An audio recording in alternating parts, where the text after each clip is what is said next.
One of the most diabolical anti-meta decks of all time is back. Let's check it out.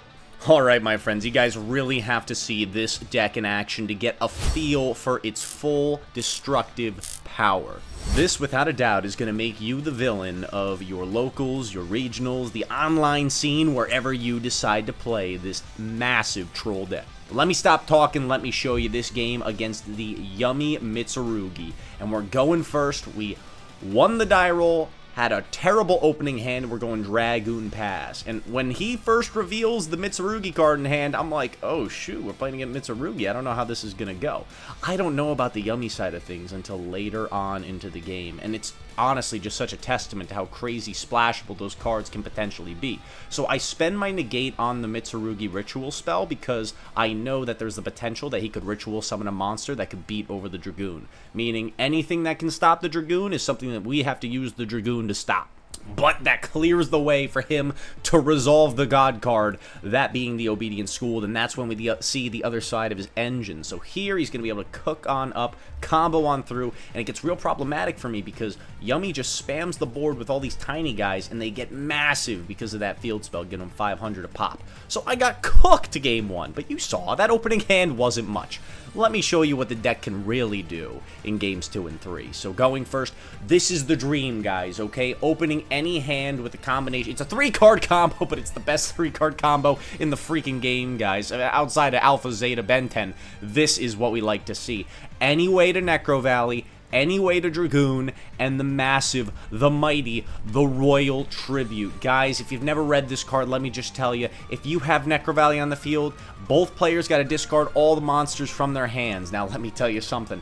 That does a lot of work against the current day's meta. You know, those K9 cards, get them out of here. Those yummy cards, get them out of there. Let's look at the opponent's hand here. How many cards is that? That's 1, 2, 3, 4 different monster cards. Now, his hand wasn't anything to write home about either, but it's just there's no feeling like it. Necro Valley, Royal Tribute for 4. Get the Red Eyes Fusion, resolve it, stick the Dragoon, set a Judgment, and that's all she wrote. That's all she wrote for game 2. But game 3 is when things get crazy, okay? So we're going second here, and I'm looking at my hand, and I'm like, oh, geez, this guy really might just cook me. Because I saw what his deck could do early on. I'm a little afraid as to see what kind of end board he's going to be putting up. So let's let him go through the process here, doing the yummy combos. I mean, this engine's insane. There's a reason why the man, the myth, legend, Stephen J. Trifanowski is winning events with it, because it's so flipping good. But it's not going to stop us, guys, okay? So he's doing the usual thing. He's comboing up. The big problem on this end board is going to be that Herald. That Herald of the Arclight is problematic for us. Why? Primarily because it stops us from being able to send cards from hand or deck to grave if it's sending for an effect. Like if a card says it needs to go to the graveyard, like Gravekeeper's Commandant, I can't pitch this for cost because Herald of the Arclight says it has to go to the grave, but it would be banished instead. I can't even activate this Commandant. Similar deal for the Red Eyes Insight. It's got to send to grave for cost. I can't use it while the Herald of the Arclight is on the field. So I see that, I'm like, oh geez, well at least he linked it off. And that's actually how this deck bridges from the Yummies into the Mitsurugis, which kind of blew my mind. I thought it was really cool. But let's let him finish up the board, right? He's only just getting things started, and this board's going to get far more diabolical as he continues to go through his plays. So he's sticking everything, he's using the ritual spell, he gets the big Chungus on board, he gets the real Chungus that he really wants, grabs the prayers, does a whole spiel here, locks and loads this guy in the grave, so he'll be able to summon it back now, and then summon it back again later on my turn. Not fun. And this is how he brings back that freaking Herald of the Arclight with the Dugaris. But dude, off the top, we ripped the super polymerization, and I'm going to show you why it was so good in this situation. We're not hitting him for 1, we're not hitting him for 2, we're hitting him for 3. 3 different darks on his board, meaning we get to summon the Predaplant, Trifavenomorad, the blah blah blah. Who knows what this card's name is, but all that matters is it removed 3 bodies off the opponent's field for the price of 1, okay? Absolutely insane and a pivotal play going into this game. Let's continue on here so you can see what else we got to do. Go for the Terraform. It's going to get the Ash Blossom out of the way. Honestly, makes a lot of sense. He saw we're playing Necro Valley. Necro Valley cooks every single aspect of his deck and most decks in the current meta. So unfortunately, I'm going to have to pass on this because you can't go for the Red Eyes Fusion after you've already summoned another monster, not to mention those problems we already talked about with the Herald of the Arclight. But I know he's going to be forced straight into the battle phase because of the Dugaris. I'm like, okay, we're going to live. No reason to concede here. let him keep on playing. He goes for the SP, and I'm like, ah, sick, let's resolve this Tori. But he's going to be able to float his monsters away because of the power of the SP. That's why that card's so good.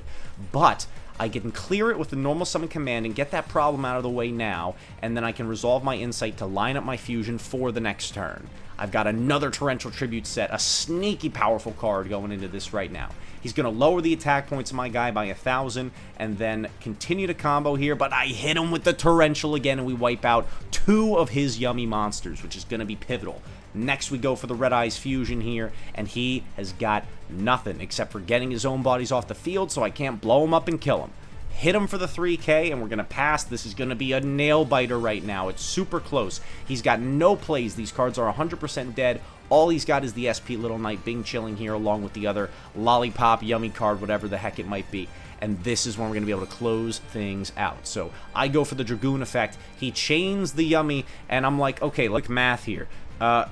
There's no way for him to stick more monsters on the field. So if I negate this, I blow these 2 guys up, and then he dies. And that's exactly what we do. We negate this, blow up the SP, I can resolve the effect one more time, and then go battle phase, swing at him directly for game. This is just one demonstration of this deck taking out an actual meta contender, but let's take a look at the list, and I can tell you even more why this is such a compelling anti-meta choice for August 2025 and beyond. Hey now, Logan JYA here. I don't know if you knew this, but the GG for Free, our free online tournament series, is back once again. August 24th, 11 a.m. EST. Huge shout out to Smart Cards and XX Anime, my friends. Huge prizes up for grabs, a full 100% free online tournament. You're definitely going to want to be here for it. Sign up, link in the pinned comment and in the description down below. I hope to see you there, and I hope you bring your best. And here it is, ladies and gentlemen, Dragoon, Gravekeeper Dragoon for 2025, the massive anti-meta contender, taking out your yummies, your K9s left, right, and center. Now, what makes this deck so good going into the current meta? One word. Necro Valley, okay? Listen, this shuts down the K9 package completely. They can't use any of their best effects, none of that Pyro guy summoning back from grave, none of the Lupus coming back with an Azuna play on your turn. They are forced to go for their full K9 line after you resolve Gravekeeper's command and saying that you open it. And guess what? If they do that to you, good. Let them. Because you're going to stick a Dragoon later and blow the crap out of whatever Exceed monster they decide to summon on your turn. So you are going to cook them. But beyond that, we have this build teched out to take care of all those problematic matchups. Going second is always a struggle for a deck like this because card economy is in such short supply. Every single card you play matters, and you have to be super cautious with how you spend your negates and when you flip up your trap cards. It's kind of ironic to say that a stun deck like this takes a lot of skill, but it really does, because you have to know when to use your interactions, how to sequence your plays, and you have to have a solid grasp onto what you can anticipate to play against in order to play out your turns as optimally as possible. With all that being said, let's run through the list. First and foremost, triple copies of the Commanded, the one Wyvern going hand in glove with your Insight, extra copies of your Red Eyes Fusion. We got the one Gravekeeper's Heretic is making an appearance once again. The reason why I love this card is because it's unaffected by all other card effects while you have Necro Valley on the field. It's like a little baby Towers monsters that can be really tricky for certain decks to deal with. Even though he's only an 1800 little Chungus, he can still get in there and be really sticky on the field, difficult for the opponent to remove, and also immune to some of your most powerful cards like your own Torrential Tribute. So I like playing this one card when I have the slot for him. And then of course we got the obligatory bricks that go alongside the fusion as well. The spell lineup is jam-packed. Triple copies of Necro Valley, triple copies of Throne that grab you either Commandant to get you Necro Valley or the Heretic, triple of the Royal Tribute, best card in the deck. We talked about it earlier. Rip every single monster out of your opponent's hand. There's no better 3-card combo outside Alpha, Zeta, Ben 10 than the Necro Valley, the Tribute, and the Red Eyes Fusion. Just feels great. And we're in a landscape right now where there's a lot of monsters being played, okay? You don't see a lot of Striker players around here or Eldritch players where you're only running into purple or blue cards. Yeah, everybody's playing monsters right now. You got a good chance of ripping 2 to 3 to maybe even 4 to 5 cards out of the opponent's hand when you resolve the Royal Tribute. Moving on, we've got the Forbidden Droplet, and this is one of 2 of our going second cards inside the main deck. Droplet is especially important because it gives you those cheeky wins. Really no easy way to put it. When you're able to resolve the Droplet and a Red Eyes Fusion in the same turn, there's going to be times where that's enough to win you the game, and that's why we play it in the main board here. I already talked about the fusion and the insight to search it. We've got triple copies of the super polymerization as our other going second strategy. High impact is the name of the game here, and you saw on the replay how powerful this card was at dismantling a board.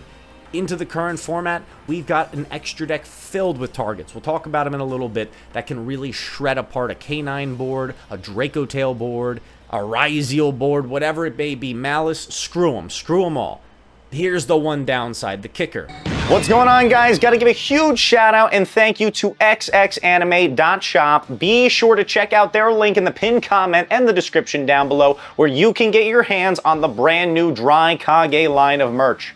They've got some absolutely sick stuff on this shop, so be sure to check it out. You can find things like the official Dry Kage jersey and a heck of a lot more, so be sure to check them out and use the code DRYKAGE for 10% off. Now let's get back to it. Here's the one downside, the kicker. When it comes to the Super Poly, you resolve this, you're not resolving Red Eyes Fusion in the same turn. That goes without saying. But the benefits outweigh the costs when it comes to it. If you're clearing off the board and able to set some purple cards or lock and load your Necro Valley, you're going to be in a good situation. And then we've got some one-ofs to close things out. We've got one of the Talent, one of the Pot of Prosperity. When this card went to 1, that's when I thought this deck was going to have to stay in the grave. But fortunately enough for us, the format has been good to us, giving us a lot of things that Necro Valley just beats. So I'm like, yeah, let's crack out the Dragoon, even if we only got one Pot of Prosperity. One of the Terraforming, another way to search the Necro Valley, and then we get into the purple cards. I'll go over these nasty guys in the middle first. 3 different Floodgates. They're circumstantially good. You keep them in for the matchups where they work. You take them out for the ones where they don't. There's really only one monster that's going to be hanging out on your board for a long time, and that's Dragoon. So don't really worry about those lock-in restrictions. But then my favorite cards in here, that's got to be the Solemn Strikes and the Torrential Tributes. That's right, playing Torrential in 2025, you best believe it. It wins games, it snags games, it takes something you might have lost and turns it into a win when you resolve it at the right time. And this is what I was talking about when it comes to timing, is knowing when to flip up your Torrential to inflict the most amount of devastation possible to the opponent. Sideboard, real quick, triple copies of Judgment. You bring this in every single time when you're going first. Triple copies of Dark Ruler for any build-a-board deck. It's like droplets, but without the cost. Downside is you can't kill them. One of the Harpy's Feather Duster, one evenly matched. I needed a final card to stick in here, and I'm like, all right, let's throw it in evenly. You can make this a thrust, you can make it whatever. Consider this your one flex spot, but the other slots I think are pretty important, where we've got our one-dimensional shifter. If you see it, it feels good. Doesn't hurt us too bad. Triple copies of the Lancia for those nasty Malices, those Kristrons, Orcust, yeah, let's deal with them real quick. And then triple copies of the Droll and Lockbird. When we're going second, you can take out those Royal Tributes and you can bring in those Drolls and accomplish a similar mission. Extra deck, I'm going to go through the only mandatory card that you really need to play. There's just one of them. You could play a 1-card extra deck with this list and be okay. Okay, that's not true because we're playing Super Poly, but you get what I'm trying to say. The most important guy, the star of the show, Red Eyes Dark Dragoon. It's still legal, and it's still powerful. It's one of the most powerful boss monsters they've ever printed. A free negate, 2 pops per turn, burn damage, gets bigger. Yeah, he's pretty nice. And then we've got all of our Super Poly targets. I'm going to run through each of them because I think you should give them all some serious consideration in sliding them into your extra deck. One of the Dracostapelia, this one is for fusions and darks. One of your Mud Dragons, this is for those attributes and different types. One Garura, I think we all know what this one's for.